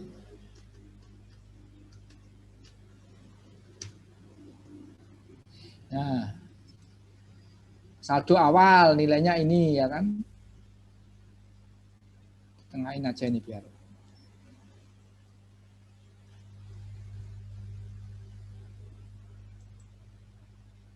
Ini ya teman-teman ya. Oke, ini. Oke. Terus ada penjualan. Nah, penjualan berarti apa? Ngambil dari sini toh. ambil 500, sisanya masih ini. Ada pembelian, nah, perhatikan teman-teman. Kalau ada pembelian, maka harganya akan bergerak, akan berubah. Jadi ini kan 100 ditambah 1.500 ya, teman-teman. 1.600, ya kan? Nah, lalu apa? Nilainya dengan adanya pembelian tanggal 4 April ini berarti nilainya menjadi 3 tambah 6 ditambah 9120 berarti menjadi 9720. Nah, ini nilai ini ya teman-teman ya. Ini nilai ini tidak tidak langsung ambil dari sini ya. Tapi ini adalah dihitung dari 9720 dibagi 1.600. Ya, karena ada pembelian. Ya. Ini aja kebetulan angkanya sama ini, tapi dia harus dihitung sendiri. Hitungnya adalah 9750 dibagi 1.600. Pokoknya gini, setiap ada barang masuk pembelian ya, itu kita harus menghitung ini. Ya, tengah ini. Nah, sekarang misalnya contohnya tanggal 8 April ini kan ada pemasukan lagi nih, ya kan? 800 toh. Sebelumnya kan ada 1.600. Nah, karena ada 800 kan unitnya menjadi 24 toh ya. Sebaliknya apa? Nilainya menjadi berapa ini teman-teman? 9720 tambah 5120. Ya, 14 840. Ini merupakan pembagian dari nilai rupiahnya atau dolarnya ini 14.840 dibagi dengan unitnya. Ya. Jadi ini kalau teman-teman lihat nih, ini kan nggak ada yang sama tuh nih anunya. Oh, ini dia saldo awalnya harganya 6, pembelian 4 April harganya 6,08, 8 April 6,40. Nah, kita average-nya rata-ratanya 6,18. Nah, kalau penjualan ya kita tinggal ngambil dari ini aja, teman-teman. Ngambil dari apa? Inventory ini aja. Jadi kalau misalnya nih, tanggal 9 April ini kan penjualan 1.300 nih. Ya kan? Nah, 1.300 harganya dari mana ya? Dari sini. Ini. Ya kan? Nah, jadi nilai fisiknya aja tinggal apa? 2.400 dikurangi 1.300, 1.100. Nilainya masih ini, maka ini ya. Jadi kita kalikan ini. Nah, ada penjualan lagi. Penjualannya berapa? 600. Ya, karena ini masih stoknya masih ada, ya kita masih menggunakan apa? Harga yang 618. Kan, jadi sisanya adalah 500. Ini. Nah, karena ada pembelian, perhatikan lagi nih, perhatian bahwa adanya pembelian akan merubah di sini nanti. Ini kan stok terakhir 500 nih teman-teman ya. Ada pembelian 1.200. Jadi menjadi 1.700 kan. Nilainya dicari dulu yang di sini. Nilainya adalah stok akhir 3090 Anda tambahkan dengan 7800. Benar enggak nih? 7890 ya kan? Nah, ini adalah dihitung dari 10.890 dibagi unit. Ya, ketemu toh? Nah, kan bergerak ini ya toh. Ada pembelian lagi 700 ya toh. Nah, ini harganya adalah 10 ditambah 4620 ini ketemu ini. Ini bergerak lagi. Nah, ya kan? Jadi setiap kali ada pembelian selalu bergerak, berubah maksudnya. Ini juga COGS-nya berkurang. Ya toh, harganya tetap menggunakan ini wong masih cukup ya. Ada jual 900 lagi, sisanya 300 masih menggunakan ini. Ada 500 berarti nanti berubah lagi ya toh. Ini 800. Harganya menjadi 1941 tambah 3395 ketemu ini dibagi. Ya, bergerak toh. Sampai dengan akhir periode ini 29 April sudah terakhir ya. Jadi stok akhirnya adalah 800 unit dengan nilai 5336. Jadi per unitnya itu adalah 6,67. Oke. Nah, ini teman-teman karena ada pertanyaan di situ ya. Ya ini sebetulnya adalah kalau kondisi kalau normal itu kan biasanya kalau kondisi normal itu ini ya, barang itu kan semakin lama semakin mahal ya, itu kondisi normal, itu namanya normal, atau biasanya ada inflasi tapi inflasinya kecil. Inflasi itu kenaikan harga biasanya ya masih terkendali gitu ya, itu normal, kita anggap normal. Misalnya cuma naik 5% itu. Nah, itu kalau apa namanya kondisi situasi inflasi atau kondisi normal itu biasanya ya pada umumnya kan barang itu yang pembelian terakhir kan biasanya lebih mahal ya, biasanya ya. Kecuali kalau ini teman-teman bisa, kalau misalnya untuk produk-produk tertentu seperti apa, agak misalnya untuk misalnya di supermarket ya, supermarket ada bumbu dapur misalnya, jual apa itu, jual bawang merah, bawang putih gitu ya. Nah, itu kadang-kadang ini juga itu kalau kita lihat itu barang-barang pertanian itu agak ini tidak berlaku seperti yang saya sampaikan tadi. Itu dia musiman ya kan. Kalau pas musimnya banyak begitu panen, ya, itu mungkin apa bawang merah atau bawang putih murah begitu ya. Sebaliknya kalau pas musimnya susah begitu, banyak hujan atau panennya tidak bagus, ya, itu menjadi apa mahal. Jadi dia lebih karena musiman. Maka yang saya sampaikan tadi yang dibeli terakhir harganya pasti lebih mahal. Nah, untuk barang-barang itu bisa tidak berlaku. Ya, tapi itu hal lain ya untuk ini. Jadi ini kondisi umumnya seperti inilah kondisi umum. Nah, ini tujuannya adalah kita mau membandingkan ini teman-teman. Mau membandingkan bagaimana sih dampaknya terhadap laba perusahaan tadi atau net income tadi. Atau income ya. Ini kita tidak net income karena kita tidak ada informasi tentang tentang operasional, tentang biaya operasional ya. Tapi ini biasanya mencerminkan tinggal dikurangkan aja dengan biaya operasional. Jadi kalau penilaian dengan sistem periodik tadi teman-teman ya, kan kita melakukan dua metode nih ya, metode FIFO dan average toh. Penjualannya adalah dalam bulan tersebut adalah ini nilainya ya toh. Ini kalau dikalikan kan 500 kali harga jual dan seterusnya sampai terjual 4.500 unit, ini harganya ada teman-teman. Harganya berapa? 48.600. Nah, ini yang bedakan kan ini toh. By average maupun FIFO itu akan menghasilkan COGS yang berbeda ya, teman-teman ya. Nah, COGS-nya kan beda nih. Nah, ini seperti yang tadi di PowerPoint tadi sudah dijelaskan.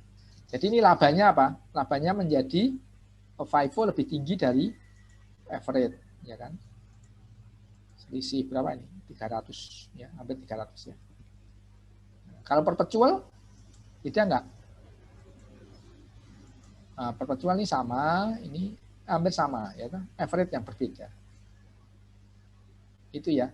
Jadi kesimpulannya? Kalau dalam situasi harga-harga yang semakin lama semakin tinggi atau inflasi begitu ya. Nah, itu akan mengakibatkan metode FIFO itu akan menghasilkan menghasilkan laba yang lebih besar kalau dibandingkan dengan rata-rata. Intinya begitu. Nah, juga nilai inventorinya menjadi FIFO menjadi lebih tinggi. COGS-nya lebih rendah atau ini. Laba menjadi lebih tinggi, konsekuensinya kalau laba tinggi pajaknya ya tinggi. Ini rentetannya seperti itulah intinya. Jadi kalau kita tahu ya teman-teman ya, rentetannya itu kita kan bisa planning ya. Planning itu merencanakan tertentu. Misalnya contohnya kalau kita mau meminimalkan pajak misalnya dengan yang resmi, dengan cara yang masih diperbolehkan ya dengan metode ini ya. Misalnya kita bisa memilih begitu. Oh, mana ya kira-kira dengan metode apa selisihnya banyak enggak? Kalau selisihnya banyak ya kita pilih yang bisa meminimalkan pajak. Kalau tidak terlalu material ya udah pakai aja yang biasa. Ini supaya kita tahu rentetannya seperti itu. Karena nanti kalau Anda tahu rentetan itu, teman-teman, kalau nanti Anda diminta untuk buat anggaran ya, anggaran berdasarkan laporan laba rugi, berdasarkan laporan posisi keuangan, itu Anda udah tahu link-linknya begitu. Ini linknya ke sini, ini sini. Jadi misalnya penjualan akan mempengaruhi ini, mempengaruhi biaya ini, mempengaruhi ini, tahu. Itulah perlunya kita tahu secara komprehensif ya. Oke, sampai sini. Ini saya kira pembahasan yang sangat penting ya, teman-teman harus paham terkait dengan ini, dengan arus biaya ini, karena sangat untuk pembahasan inventory, itu untuk menentukan harga ya, untuk menentukan nilai ya, soalnya nilai inventory tadi sudah tuh saya ungkapkan bahwa itu konsekuensi dari kesalahan understated, overstated itu seperti apa. Hanya atau tadi yang keterkaitan. Jadi kayaknya Anda cuma melakukan satu aja kesalahan, tapi itu dampaknya banyak. Sehingga perlu diperhatikan itu ya. Oke, ada pertanyaan nggak teman-teman terkait dengan ini? Minggu depan libur atau enggak ya? Teman-teman ya. Libur, Pak. Libur, Pak. Itu hari udah Idul Fitri ya? Iya, Pak, sudah. Ini sekilas saya teman-teman untuk ini pembahasan yang Yang ini namanya yang kita bahas ini adalah pendekatan cost ya, cost approach atau cost basis ya. Nah, berikutnya itu yang ada di itu PowerPoint yang chapter 9 itu teman-teman. Itu kita additional ini kita bahas sebentar ya itu.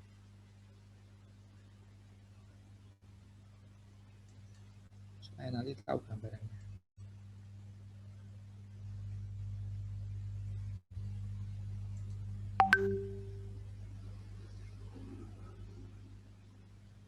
Udah kelihatan belum ya? Belum. Belum, Pak. Belum, Pak.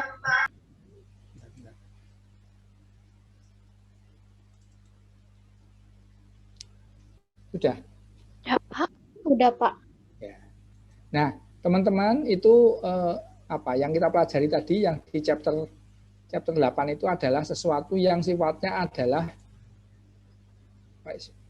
umum ya, maksudnya itu adalah yang berlaku secara umum. Ya, berlaku secara umum.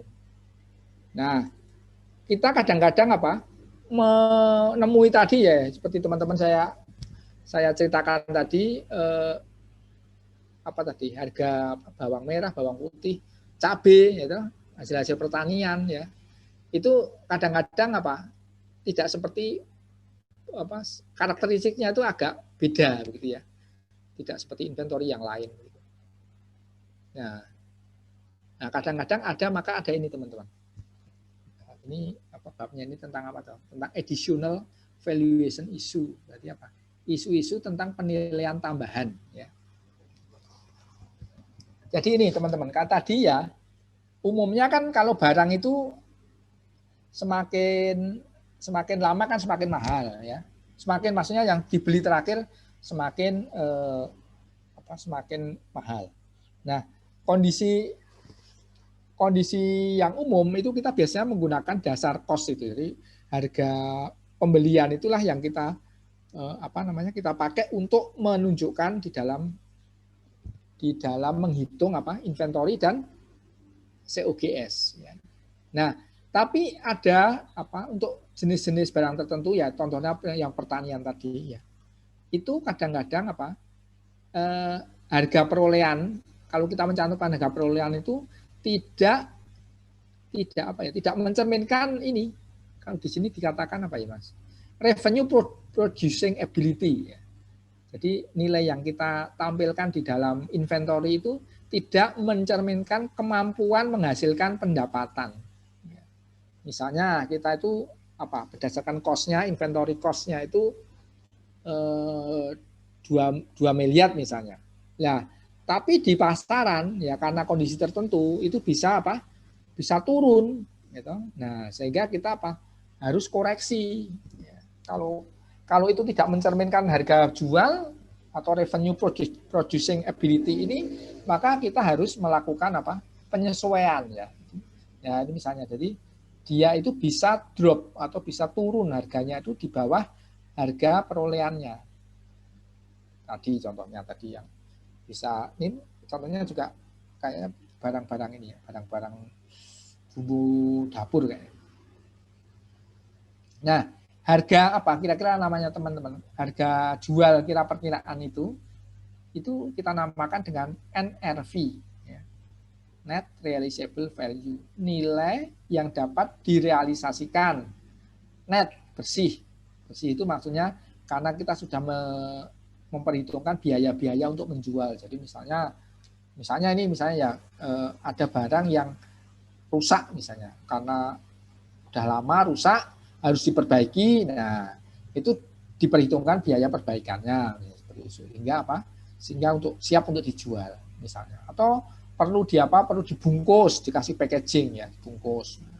Nah, lalu kan itu harus diperhitungkan biaya mempackage itu, membungkus itu ya. Jadi dimasukkan sehingga nanti menjadi nilainya kan menjadi semakin turun kan karena nilai ongkosnya naik. Jadi tadi kalau misalnya harga barangnya itu perlu diperbaiki ya perlu mungkin ada atau masih perlu ditambahi apa itu, ada biaya untuk melengkapi atau ada biaya-biaya lain yang dipakai untuk menjual. Wah, ini harganya sudah murah, orang nggak mau beli, maunya sudah sudah ongkos kirimnya gratis, ya kita harus membayar ongkos kirim. Nah, itu ongkos-ongkos kayak gitu harus diperhitungkan sehingga nanti akan membentuk yang namanya nilai net realizable itu. Nah, ini contohnya kayak gini teman-teman. Asumsikan bahwa Mender Edgy memiliki ini kebetulan inventory-nya itu belum selesai. Nggak tahu ini mungkin mungkin mebel atau apa begitu ya.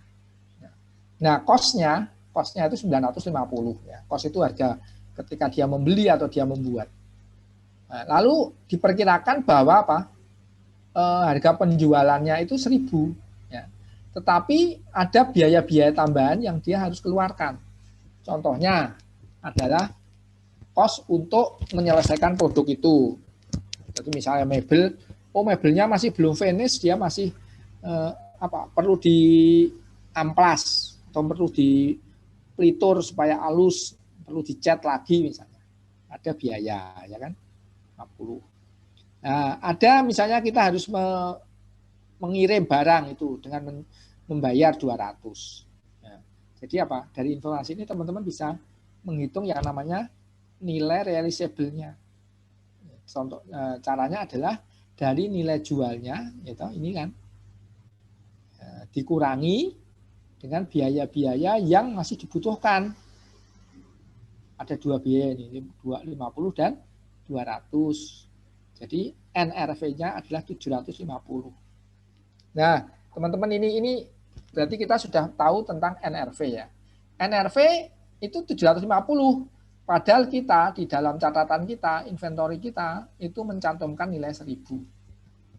Nah, kalau kita mencantumkan nilai 1.000 seperti pada kondisi normal itu tidak dibenarkan, gitu ya. Nah, karena apa? Karena 1.000 itu tidak jauh dengan realisasinya nanti. Maka kita harus mengacu ke yang lebih rendah, ya antara 1.000 dengan NRV ini. Mana yang lebih rendah itu yang kita pakai. Jadi kita mengoreksi harga persediaan itu dari 1.000 menjadi 750. Ya nanti ada akun namanya koreksi persediaan lah intinya gitu. Tapi Anda harus tahu lah konsepnya secara laporan itu harus tahu bahwa ketika kita melaporkan persediaan di mana nilai cost-nya ini sudah tidak mencerminkan tidak mencerminkan dari NRV-nya, maka kita harus menggunakan NRV. Nah, jadi Mender tadi dia harus melaporkan inventory pada posisi keuangan atau balance sheet-nya adalah sebesar 750. Ya. Dalam income statement atau laporan laba rugi itu Mender itu akan melaporkan kerugian, ya. Kerugian karena ada pengurangan atau penurunan nilai inventory. yaitu 200. 200 dari mana? Tadi kan 950 toh kosnya. Kosnya ini dikurangi dengan NRV. Nah, jadi ini harus diakui sebagai rugi penurunan inventory. Jadi intinya begini loh teman-teman, tadi kan sudah dijelaskan, inventory itu melaporkannya jangan tidak boleh misstated ya, tidak boleh salah. Nah, misstated itu bisa salah satunya adalah terlalu tinggi dia, yang dinamakan dengan overstated.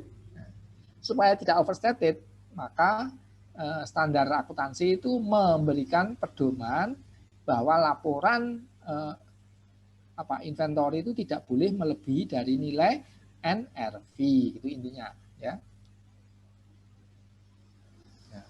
Karena itu tadi teman-teman, contohnya tadi ada barang-barang yang memang seperti itu kondisinya. Nah ini dicontohkan ini teman-teman, contoh ya. Ini adalah ini contoh ini adalah apa? Kalau kita melihat dari ini kan ada wortel, ada spinach, itu apa ya? Ayam ya apa ya? Ada ini bin itu buncis ya. Dan macam-macam, pokoknya intinya ini vegetable ya, sayur-sayuran ya. Nah, mereka punya ini teman-teman, punya harga beli atau cost itu sebesar ini masing-masing ya. Nah, lalu perusahaan itu sempat menghitung NRV-nya, gitu. Lalu dari hasil itu seperti ini, spinachnya itu harganya ini, carrotnya harganya ini ya. Lalu final inventory value, nilai inventory akhirnya itu yang kita pakai adalah yang lebih rendah dari antara dua ini. Ya. Nah, ini prinsip ini dinamakan dengan ini ya, LCNRV ya. Lower of cost or NRV. Jadi mana yang lebih rendah antara cost dan NRV. Nah, ini jadi Anda kalau melihat misalnya ini kelompok vegetable ini, kelompok sayur-sayuran ini, cost-nya ini gitu ya, Anda ambil yang rendah. Cost-nya ini yang rendah contohnya. Kalau ini apa? Ini sifatnya pengelompokan ya teman-teman. Pengelompokan. Mungkin supermarket itu dia punya pengelompokan buah, punya pengelompokan sayur, punya pengelompokan macam-macam begitu ya.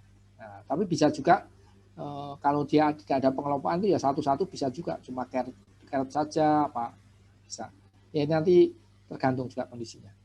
Nah ini intinya saya ingin menunjukkan bahwa kita harus menggunakan nilai yang lebih rendah antara dua nilai. Jadi ini bisa kalau kita kelompok ya artinya kita pilih ini masing-masing ya. Ini paling yang rendah adalah yang merah ini teman-teman, pilih ya. Nah, lalu kalau kita menggunakan kalau kita tidak melihat ini NRV itu nilainya adalah ini teman-teman.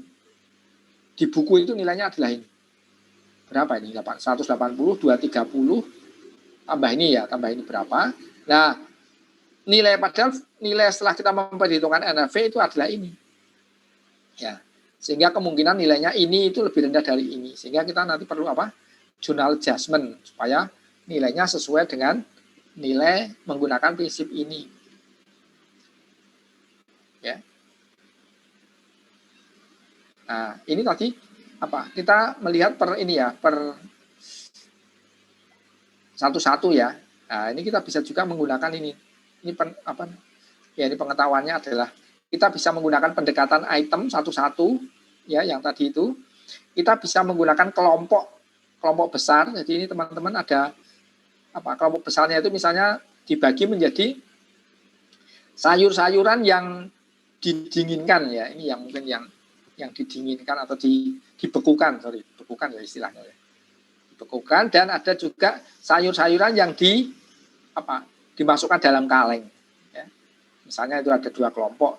Nah, kita bisa menggunakan ini kelompok ini jumlah. Nah, ini bisa menggunakan menghasilkan angka yang berbeda ya. Lalu kita bisa menggunakan total ini aja, total. Ini mana yang lebih rendah? Yang lebih rendah adalah 415. Ini adalah pendekatan bagaimana metode LCNRV itu diterapkan. Ya, ini sedikit.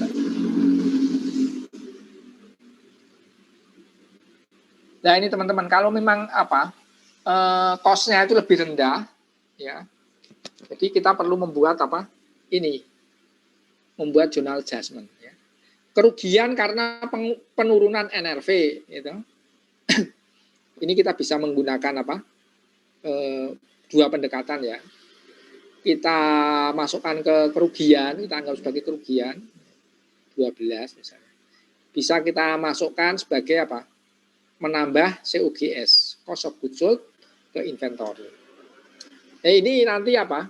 Pengaruhnya kepada laba bersih sama sih ini. Kalau di bawahnya ya, maksudnya hanya pengelompokannya aja ini kelihatan kerugian karena penurunan nilai ini masuk menambah apa? COGS.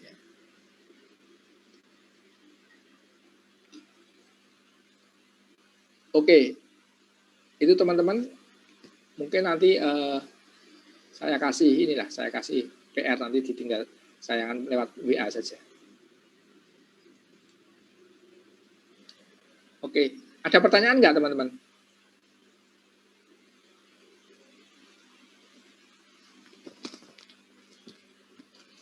Ada pertanyaan? Oke, kalau nggak ada pertanyaan, nanti saya kasih PR ya ini ya, kan saya pilihkan PR-nya. Misalnya kita minggu depan libur toh? Iya, Pak. Ya, ke 2 atau berapa supaya nanti pembahasannya lebih Anda sudah enak gitu. Oke? Kalau nggak ada pertanyaan bisa kita akhiri pertemuan hari ini.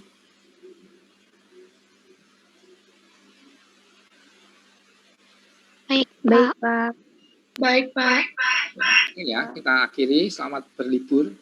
Liburnya berapa lama itu di tanggalan itu? Saya kok nggak perhatikan ya. Tanggal 12 sampai 15, Pak. 12 sampai 15 ya. 12 itu hari Rabu, Pak. Rabu. Oh, jadi Rabu udah mulai libur ya? Iya, Pak. Ya, oke. Ya, oke. Terima kasih. Selamat berlibur kalau yang mau berlibur. Tapi ya Anda nggak boleh kemana-mana, tetap nggak boleh apa namanya cegati ya. Di Jogja juga nggak boleh kemana-mana, di rumah saja. Ya, sampai ketemu lagi. Terima kasih atas